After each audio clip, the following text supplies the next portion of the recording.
phone, but for those that can't, we'll put it on.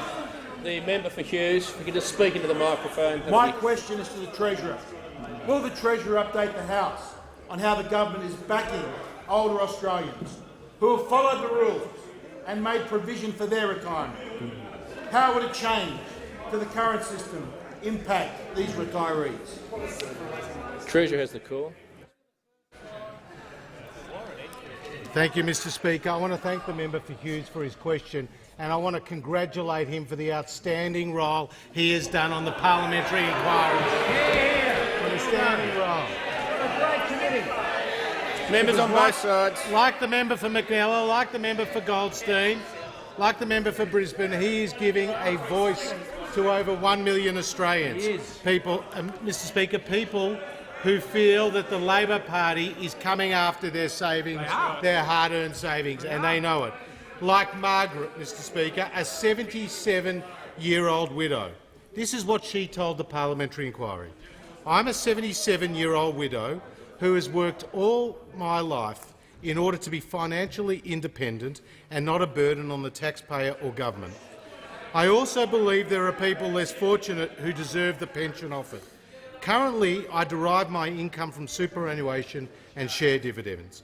Should Labor win the next federal election and implement this policy, it will have a considerable impact on my retirement income. I rely heavily on my imputation credits to supplement my allocated super pension.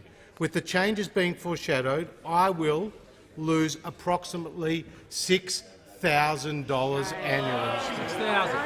Currently, this amount allows me, among other things, to pay for my private health insurance, which I'll have to cancel, thus becoming a burden on the public health system. And since my income in total keeps me only slightly above the asset test, ultimately the policy has the potential of forcing me onto the pension system. Now, Mr Speaker, these are real-life stories of people that the Labor Party are coming after. People that the Leader of the Opposition describes as getting welfare for the wealthy. Now, Mr Speaker, this is neither welfare, and these people are neither wealthy.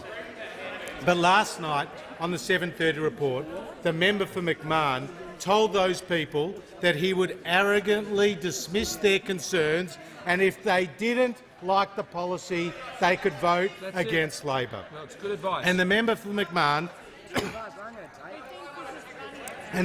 McMahon told the Australian people that the Labor Party wouldn't change their policy at all. Now, Mr Speaker, only one side of politics is going to stand with the million-plus Australian retirees, individuals, self-managed super funds who are hurt by this policy, and only one side of politics, the Labor Party, is coming after their hard-earned savings.